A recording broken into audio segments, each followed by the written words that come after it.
Hello and welcome to the Car Care Nut channel.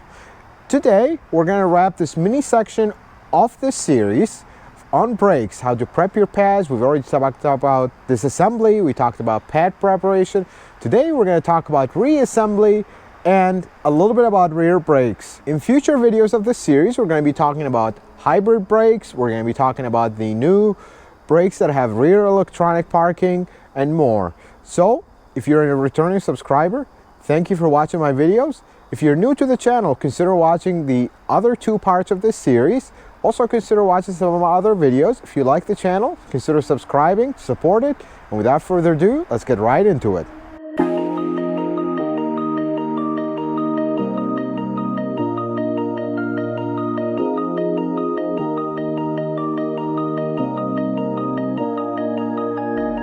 So, this is an original rotor. One way you can tell if you have an original rotor or not is this painted surface. The original rotor will always have this painted. The aftermarkets, or at least the cheap aftermarkets, this will be just exposed metal. And I'd give it a week before it starts rusting again and look horrible. This is regardless if it's a rust belt or not. Water gets on it, starts rusting. So as a general rule of thumb, when you buy rotors aftermarket, you can tell the quality. If this is painted, then I'd say that's a worthy aftermarket rotor because they took the time to paint this. There's an extra cost, usually they cost more, but those are the ones I have zero problems with. The ones that are exposed, I just don't like it because that's gonna rust very quick. So that's something for you. By the way, before I forget, this is a pocket screwdriver. You gotta have one of these. I mean, I use this thing for everything. Literally everything, working on cars, popping clips, connectors, brake stuff, everything, even house stuff. I'll leave a link below. You can buy a cheap one off Amazon. Now, you notice this rotor just pops off, and if you've ever worked on Hondas, they have these nice locating bolts. But what you can do to hold this temporarily is put a lug nut. There we go. That's not going anywhere now. Like I told you, I assemble my pads in the bracket before I put them on. That's just how I've always done it. You can always put the bracket, put the pads on once it's bolted down, but this is how I do it.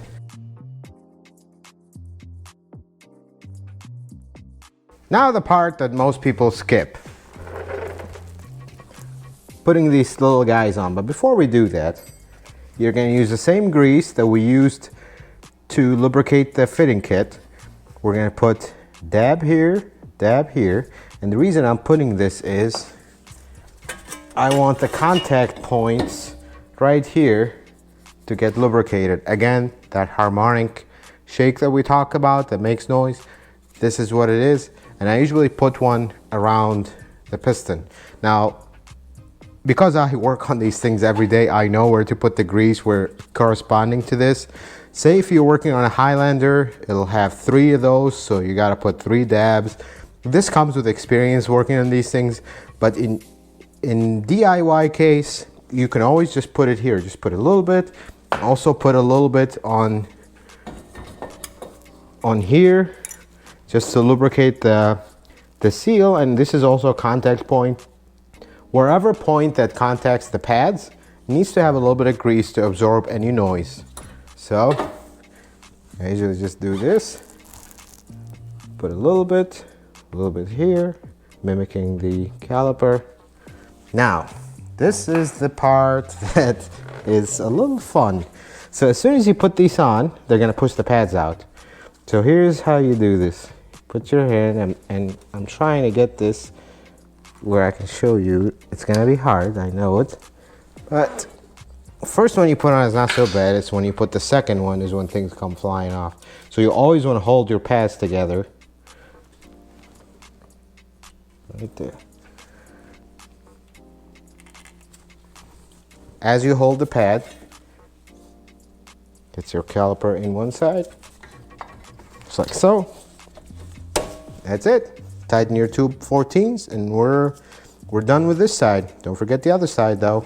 Moving on to the back. So one thing before we start I wanted to talk about, on the rotor there's a little like rubber plug This is to adjust the parking brake. The parking brake sits behind these. It's a very common design Toyota uses on many of their cars. There's only a few exceptions to that. Prius, I think it's 3rd gen Prius, some Scion XBs, they use like a cable design, and that I will talk about in a different video. But for now, we're focused on this style. This rubber plug is common to be thrown out or forgotten, not intentionally, it's never intentional.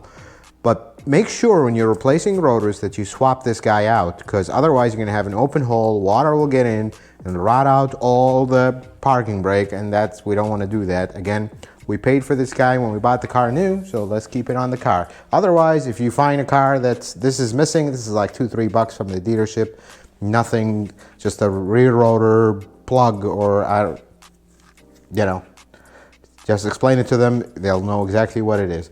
Now, I'm gonna time lapse through this because I don't wanna take up all your time watching this video. I really appreciate if you hung along this long. I just wanna give you a few things. 14mm bolts. Again, this is very exactly the same setup as the front. This is called the floating caliper setup, just like the front. The trucks, like 4Runner, Sequoia, Tundra, Tacomas as well, the 6-cylinder Tacomas, they have a fixed style in the front. In the back, they either had all drums or a similar setup, a floating setup. The only car that has a fixed caliper in the back is gonna be your 2nd generation RAV4s, the later ones that had disc brake in the back. Most of the sizes here are gonna be 14, some of them will have 17, 4Runners will have 17 and 17, but let me get through this and we'll talk a few things once we get everything off. So this is a different method to push the caliper piston in. Because the other tool doesn't really fit here, Toyota has like a miniature version of that tool which nobody else makes, and it's super expensive and it's really not worth it, and we never even use it. So huge channel locks like this, we're gonna expand it, push the piston in very gently. Aha, this is what I wanted to show you. So do you see how this rubber boot came out? I really hope you can see it on camera. The rubber boot came off. It feels like it's ballooned up. So you're gonna take your awesome pocket screwdriver, you're gonna put it between the piston and the thing, and you're gonna pop it off to release the air. And then we're gonna push it in like so. There you go, now it's flush.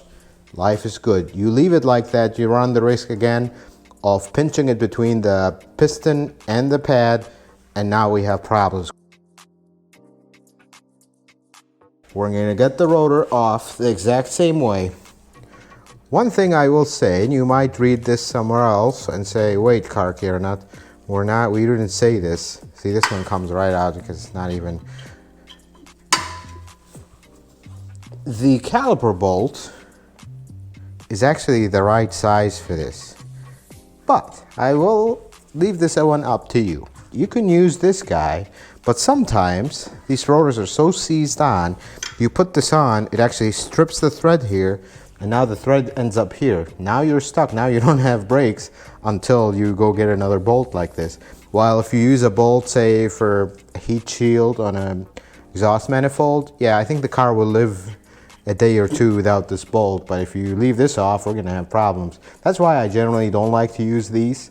If you ever have a problem where you got the rotor off and it doesn't want to come off, you're gonna remove this little rubber plug, turn rotor where it's facing down, you're gonna look inside, you're gonna see a star wheel, turn it. Usually I cannot really tell you which direction to turn it. Turn it one direction. If this locks up and doesn't want to move, that's the wrong direction. Go the other direction. You're going to use a long Phillips screwdriver through this hole, turn it until your rotor comes off. Just like that. And if it doesn't come off, like it pops and it stops right here, make sure you remove it in like a circular motion so it won't get stuck on the parking brake. So this parking brake, even though this is a Chicago car, there's absolutely no rust inside. Everything looks beautiful. That's because that little plug was there. By the way, this is the plug.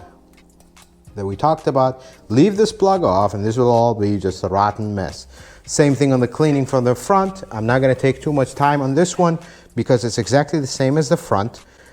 If this is too dirty, and in this car it's not, if this is too dirty and there's a lot of grime and brake dust and stuff, hose it down with some brake clean, and that's all we're doing there. If you had to back the parking brake off to get the rotor off, make sure you give it a few clicks. We don't want this one dragging once you put the rotor on. We don't want this to have a drag, but tighten it until you get a slight drag, then back it off a little bit and leave it at that. Then check your parking brake, make sure it's not going all the way down. Everything else is the same. We're going to put our rotor. One thing I will tell you about these rotors with the plug is that they have a way to go. So you see this little, there's an opening here, an opening here. Make sure you line up that opening with the opening of the plug. So it only goes one way, and you'll know if it's wrong because the plug hole will be half plugged by the hub. It'll be half plugged, like this is where the plug goes. You'll have like metal showing through. So that's about it. I'm gonna go ahead and wrap this car up and then we'll talk about a few other things. All right, my brothers and sisters. So before we wrap this video up, I'll give you a few things. Once you're done with everything, you got all four corners done, just like we talked about. Everything's nice and good. Sit in the car, pump your brake pedal. That's gonna push your caliper piston out because it's over pushed back. It's gonna compensate. I have seen so many apprentices in my shop, and at least 2 of them are subscribers to my channel, and don't get upset. Things happen. We all learn the hard way. That backed out of the bay, crashed into another car. It happens to the best of us. When you're done, we're gonna make sure that our brake fluid is topped off. If it's overfilled, use that turkey baster again. Bring it down to full, especially if you've done all 4 corners. Top it off to full, and you should be good with that. Never top off your brake fluid. If it goes all of a sudden below minimum and way below minimum and the light comes on and the brakes are fine, then we have a leak, then we're gonna investigate that. I will say one thing about this guide. This applies to all Toyotas from the time when they were, I don't know, making fiber weaves or whatever Toyota did before they made cars, until a certain point right around 2018, 2017, with the cars that had electronic rear parking brake. Those do require a little bit of a different procedure. No, you don't need a fancy scan tool. We're not going to talk about this one in this video. I will talk about it, however, in a future video. So this covers all models. Do this to every single brake job and you will have no issues, no vibrations, no noise, no pulsation. You can use whatever brand of pads or rotors you want. Just make sure you get quality stuff. If you're not sure, always shop around, always read reviews and listen to what people say. Facebook groups, ToyotaNation.com, RAV4 World, Prius Chat. There's a lot of forums with a lot of knowledgeable people, good people that would love to help you, give you their experience. So, having said that, I wish you the best. I hope everything in your car goes well. One very important thing, this beautiful brake job that we've just done could get ruined by one ending mistake, over tightening the wheels. You could warp your rotors prematurely. You could bend your hub or warp it, which is the worst case. Always torque your wheels. Yeah, some of the other stuff, look, I'll be honest with you, most mechanics don't torque stuff that are not vital, but you can torque everything to spec if you're not sure, but the wheels, you gotta torque them to spec. This is one that people over tighten all the time. You rarely see someone under tighten a wheel. They usually over tighten it a lot. So that's all I have for you today, guys. I hope this video was helpful. I hope you learned something new. Thank you so much for watching my videos. If you're not a subscriber, consider subscribing to the channel. Check out my other videos. I hope you find something useful. May the Lord bless you and keep you, and you have a wonderful day.